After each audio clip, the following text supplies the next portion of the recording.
नमस्कार। प्रधानमंत्री नरेंद्र मोदी का कनाडा दौरा अंतिम पड़ाव में है। कल सुबह वो भारत के लिए रवाना हो जाएंगे। थोड़ी देर पहले मोदी ने कनाडा में पेंशन फंड मैनेजर्स से मुलाकात की है, जिसकी तस्वीरें आपके सामने हैं।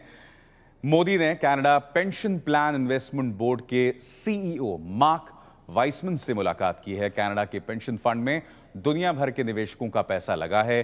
मोदी की मुलाकात से उम्मीद है कि भारत में भी निवेश के रास्ते खुलेंगे। थोड़ी देर बाद मोदी कनिष्क विमान हादसे के मेमोरियल पर भी जाएंगे। तो यहां पर आप देख सकते हैं कि जो पेंशन प्लान बोर्ड के जो अधिकारी हैं, उनसे मुलाकात करते हुए प्रधानमंत्री नरेंद्र मोदी। और इस वक्त ब्रजेश कुमार सिंह मेरे साथ जुड़ रहे हैं। ब्रजेश, ये जो मुलाकात हो रही है पेंशन फंड मैनेजर्स के साथ, इसकी क्या अहमियत मानी जाए भारतीय पृष्ठभूमि में? देखिए अवितार, जो पेंशन फंड मैनेजर्स इनकी मुलाकात हुई आज, अगर हम यहाँ कनाडा के लोकल टाइम के हिसाब से कहें, आज सुबह 8:30 से लेकर 9:30 के बीच करीब 1 घंटे की मुलाकात थी, जो यहाँ पर टोरंटो का लोकल टाइम है।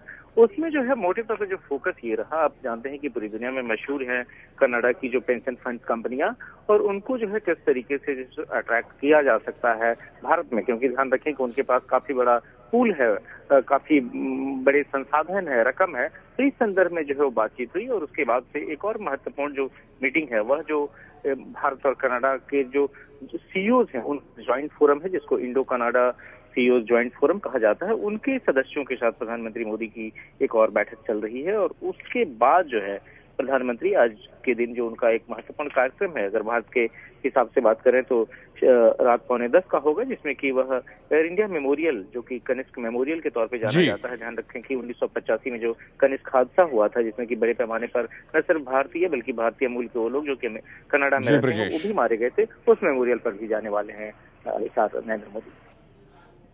जी, बहुत बहुत शुक्रिया आपका। और जैसा कि ब्रजेश हमें बता रहे थे कि भारतीय समय के मुताबिक रात 9:45 बजे कनिष्क मेमोरियल जाएंगे प्रधानमंत्री नरेंद्र मोदी। तो प्रधानमंत्री मोदी टोरंटो में कनिष्क प्लेन हादसे के मेमोरियल पर जाएंगे रात 9:45 बजे। साल 1985 में कनाडा के मॉन्ट्रियल से लंदन जा रहे एयर इंडिया का विमान कनिष्क आतंकवादी हमले का शिकार हो गया था, जिसमें 329 लोगों की जान गई थी।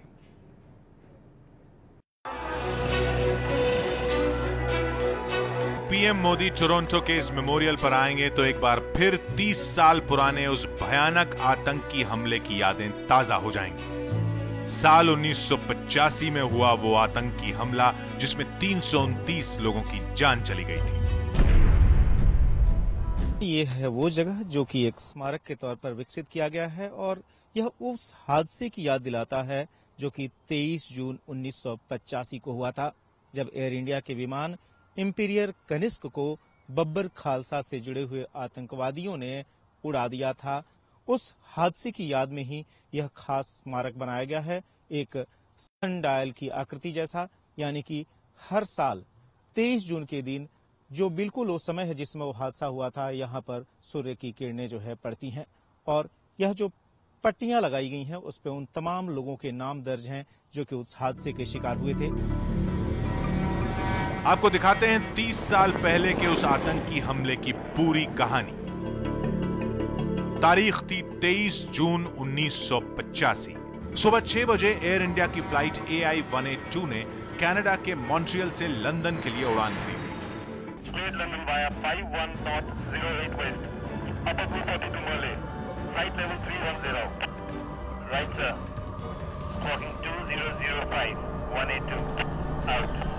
विमान में कुल 329 लोग सवार थे, जिनमें 307 यात्री, 2 पायलट, 1 इंजीनियर और 19 क्रू मेंबर थे।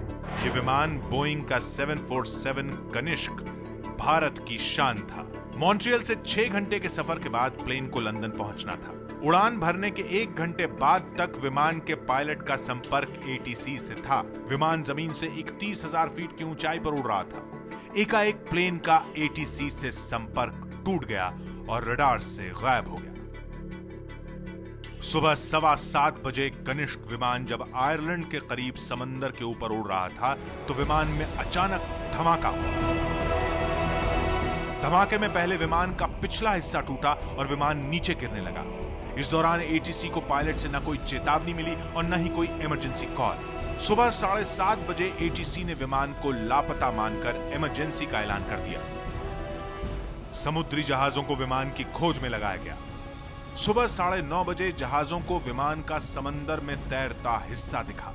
मालूम चल चुका था कि विमान हादसे का शिकार हुआ था। विमान में सवार कोई भी जिंदा नहीं बचा था। सभी 329 लोग मारे जा चुके थे। काफी तलाश के बाद सिर्फ 132 लोगों के ही शव बरामद हो पाए। मरने वालों में 60 बच्चे भी शामिल थे। हादसे में 100 भारतीय, 160 कनाडा के नागरिक और 22 अमेरिकियों की मौत हुई थी। जांच के बाद मालूम चला कि यह कोई हादसा नहीं था। सोची समझी साजिश के तहत आतंकी हमला किया गया था। सिख आतंकी संगठन बब्बर खालसा ने यह आतंकी हमला कराया था।